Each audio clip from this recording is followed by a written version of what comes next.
Salam müəllimlər, indi isə mən sizlə 6-cı sinifin 27-ci mövzusu olan naxış tikmək üçün alət və tərtibatlar, hesab naxış tikməsinə hazırlıq haqqında danışacağam. Bayaq maşın tikişləri ilə tanış olduq. İndi isə naxış tikmədə istifadə edilən tikişlər haqqında danışacağıq. Deməli müəllimlər, naxış tikmədə belə deyim də, bədii yaradıcılığın ən qədim növlərindən biridir. Xalq naxış tikmələrində hesab tikişi üsulu geniş yayılmışdır.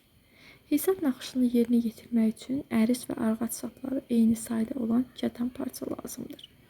Belə parçaların saplarının qalınlığı eyni olduğu üçün naxış tikişlərinin eyni ölçüdə və bərabər ara məsafəsində yerinə yetirilməsi mümkün olur. Naxış tikmə zamanı parçanın saplarını daim saymaq lazım gəlir. Bu da gözlərin daha çox işləməsinə, daha çox üzərinə yük düşməsinə səbəb olur. Bəs kanva nədir? Kanva üzərində tor quruluşlu parçada naxış tikmək üçün istifadə edilən bir vasitədir. Belə parçaların müxtəlif ölçülü gözləri, yəni damaları olur. Parçanın 1 cm-nə nə qədər çox tikiş düşürsə, bir o qədər çətin və kiçik ölçülü iş alınır. Və naxış tikmək üçün olan iynə sap az sürtülsün deyə mütləq qısa və böyük deşikli iynələrdən istifadə edilir. İynə saplayan isə iynəni sapı iynəyə asanlıqla keçirtmək üçündür. Və qayçılar var ki, qayçılar böyük dərzi qayçısı olur, hansı ki şəkil 2-də A-da göstərilib. Orta ölçülü qayçı B-də göstərilibdir. Əyri uclu xırda qayçı isə C-də göstərilmişdir. Oymaq nədir? Oymaq işlək əlin orta barmağını iynə zədələnməsindən qoruyur, sıx parçanı deşməyə kömək edir. İşləmə rahat olsun deyə oymaq barmağın ölçüsünə görə seçilməlidir. Naxış tikmə zamanı müxtəlif ölçülü qayçılardan istifadə etmək olar. Böyük dərzi qayçısı məmulatın biçilməsində istifadə edilir. Orta ölçülü qayçı məmulatın kənarının emalı və sapların kəsilməsində, ucları əyri olan qayçı isə sapların kəsilməsində, xüsusi naxış tikmə üsullarının yerinə yetirilməsində, parçanın emal edilməsində əlverişlidir. İş masasının üzərində hansı qayçıların olmasına nəzər yetirək. Çatışmayan alətləri hardan əldə etmək mümkünlüyü haqqında fikirləşək. Kərgah nədir? Kərgah hansı ki şəkil 3-də göstərilib. Parçanı bərkitmək və dartmaq üçün istifadə edilən tərtibatdır. Dairə və kvadrat şəklində olur. Taxtadan, plastik kütlədən, metaldan hazırlana bilir. Kiçik məmulatların naxış tikilməsi üçün dairə və kərgahlar daha məqsədə uyğundur. Kərgah düz, eyni dartılmış tikişləri yerinə yetirməyə köməklik edir.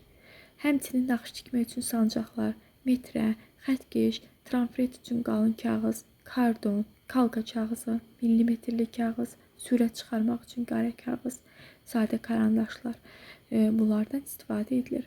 Karandaşlar bərk və yumuşaq olur. Onların üzərində teym nişanlanması vurulur. Hesab naxış tikməsi üçün hamar quruluşlu, müxtəlif rəng və rəng çararlı muline, yun və yarı yun saplardan istifadə edilir. Naxış tikmə saplarının qalınlığı parçanın sıxlığına və tikişin ölçüsünə uyğun seçilməlidir. Kərgaha yerləşdirilən parçanı yaxşı dartmaq lazımdır. Vintlə bərkidilən 2 taxta halqa şəklində olan kərgahdan istifadə etmək daha məqsədə uyğundur. Naxış tikmək üçün sxem, hansı ki üzərində şərti işarələrin köməyi ilə və ya rənglərlə təsvir çəkilmiş damalı kağız fərqdir. Naxış tikməyə hazırlıq necədir? Naxış tikmə texnikasını yiyələnmək üçün onun bütün mərhələlərinin tərkib hissələrini bilmək lazımdır.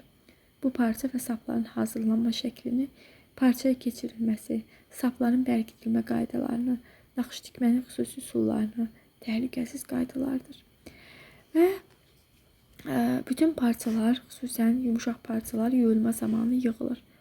Yığılma dərəcəsini nəzərə almaqdan ötürü liflərin qarışığından, həmçinin parçanın sıxlığından deməli, belə deyim də, yol almaq lazımdır. İlk yuyulmadan sonra işin nəticəsində məyus olmamaqdan ötürü naxış tikməmişdən əvvəl parçanı buxara vermək lazımdır. Yəni, sonraki yığılmanın qarşısını parçanı buxar və ya isti su ilə emal etməklə almaq olar. Bunun üçün pambıq və kətan parçalar isti su ilə, süni parçalar iliq su ilə yuyulmalıdır. Parça biraz sıxılıb qurudulmalıdır. Parça nəm vəziyyətdə ərik saplarının uzunu boyu ütlənməli, biraz nəm parça tam soyana qədər açıq vəziyyətdə saxlanılmalıdır. Əgər düzbucaqlı məmulata, məsələn salfetə naxış tikiriksə, o zaman parçanın kənarlarını düzəltmək lazımdır.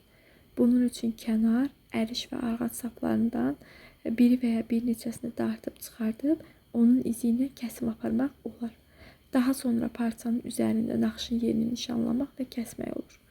Əgər bir neçə detaldan ibarət məmulat bəzəmək istəyiriksə, onda naxış tikməni məmulatın biçilməsindən əvvəl detalların kənarını yerinə yetirmək daha rahat olar.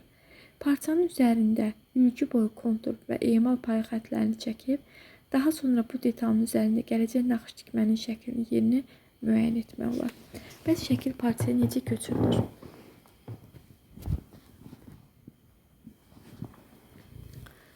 Kitabda şəkli necə köçürmək lazım olduğunu yadımıza salaq. Əgər bunu nə vaxtsa etmişiksə, dərhal sadə bir üsul düşünə bilərik.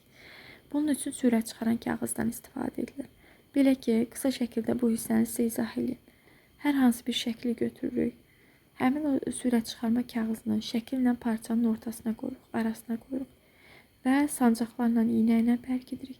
Şəklin üzərindən gedərək qara kağız kalka kağızı vasitəsilə surətin parçaya köçürüldüyünü görmüş oluruq. Artıq bu zaman biz həmin izi ilə orada öz tikiş əməliyyatımızı rahat şəkildə yerinə yetirə bilirik.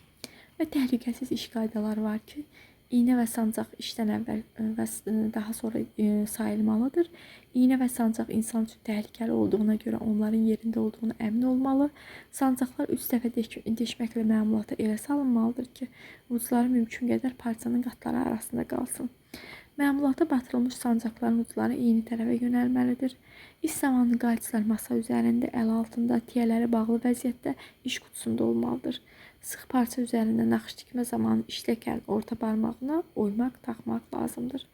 Naxış tikmə zamanı iş yeri yaxşı işıqlandırılmalıdır. Amma işıq gözləri qamaşdırmamalı. Yaxşı olar ki, işıq sol tərəfdən düşsün. Gözlər və barmaqlar yorulmasın deyə hər 30 dəqiqədən bir fasilə vermək lazımdır. Naxış tikməni başqa işlə növbələşdirmək daha məqsədə uyğundur. Məmulatı çirkləndirməmək üçün işdən əvvəl əlləri yumalı. Sapı dişləyərək qırmaq olmaz. Onun üçün qayçıdan istifadə edərək kəsmək lazımdır. Bu mövzumuz bu qədər. Diqqətlə qulaq asın. Uğurlar hər kəsə.